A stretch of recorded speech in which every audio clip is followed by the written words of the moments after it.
people see somebody, as Nikki Haley saying, that's slowing down, that's struggling and trying to remember a name, and you see it live, and it just, again, it just keeps getting worse. Yeah, a senior Biden campaign advisor told me just yesterday, where have you all been on this? There's like, finally, people are paying attention to the idea that Donald Trump is slipping, that age is a vulnerability for him as well. And it has taken, I mean, obviously this show has been on this for some time, but it feels like it only broke through with much of the media because of that Haley Pelosi moment we just highlighted. In the last couple of weeks, it has become a real topic of political conversation, and it's aided by Nikki Haley. You want to see the value of her staying in the Republican race? You're seeing it right there because she's talking about it, and that allows the Biden campaign to highlight words from a fellow Republican. It's not just a partisan attack. It's another member of the GOP who is reaching out to voters that simply Joe Biden would never be able to do so. And this helps blunt some of the Republican attacks on President Biden's age. He, of course, he's known to make verbal missteps as well. And it gives them an attack line on Donald Trump to say this is another example why he's unfit, unstable, not ready to be president again. And yes, the polls are close. As to your point to Willie's point a moment ago, no Biden campaign staffer is doing cartwheels over that poll yesterday. They see the battleground states, too. It's going to be one on the margins, which is why the president's going to Michigan today. That's why that's so important. He knows the margin for error is slim, but they're going to stay on the attack. This is a newly aggressive Biden campaign. That's not going anywhere. So with Nikki Haley, Elise, it seems to me it makes perfect sense to stay in the race. I mean, we're waiting, I guess, any minute now for the damages and the civil fraud trial to come down. And who knows how these could impact former President Donald Trump. We've already seen a decline, and it's got to be from the stress. And so I think it would be smart for someone to be left standing to offer the Republicans something. And also, I think her attacks on Donald Trump perhaps expose his foibles to an audience that wouldn't usually be open to it. Well, I think in that is what nails it, that she has been able to make headway with that message that, no, Donald Trump is not just crazy. He actually is senile, too. And she's been making headway with that message, and she's gotten in some pretty good hits.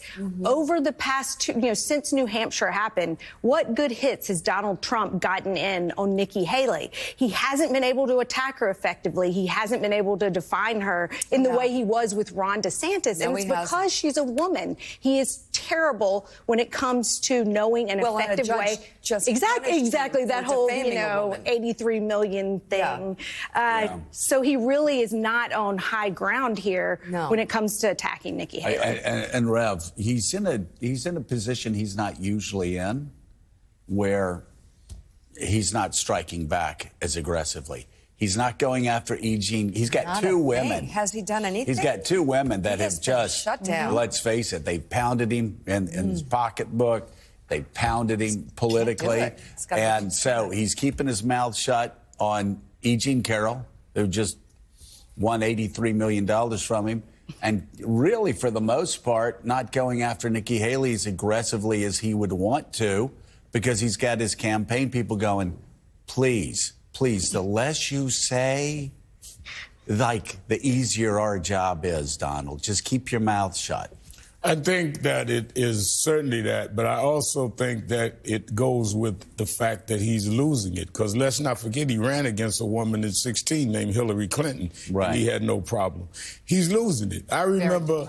I mean, you've known him for a long time, so when you say he's losing it... Like, he's losing it. His instinct is to fight back.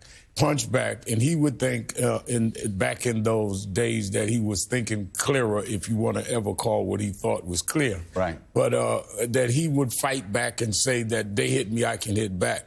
It reminded me, I was blessed in my younger days to know Muhammad Ali. And Ali told me one day, toward the end of his career, I saw the openings and I just couldn't get the punch there. I just couldn't. He said, I knew where to go. Sharpton, but I couldn't get the punch there. That's when I knew when to leave the ring. The openings are there for Trump. He can't get there. His mind is not there anymore. And they need to take him out the ring before he gets knocked out. There are two other elements that are going to play into this. One is his behavior, his anger. quite visible the night of the New Hampshire primary when he was a sore winner, attacking Nikki Haley for her dress, the dress that she was wearing, things like that. People get that. It's visible, his anger, his frustration, his rage, his inner rage.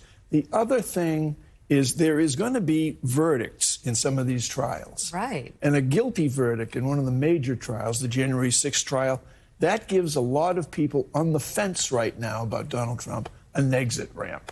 Oh, well, that's just too much. I can't vote for a guy who's a convicted felon and put him in the Oval Office. Yeah, too much chaos.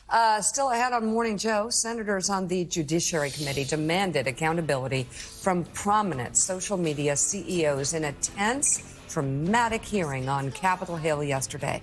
We'll be joined by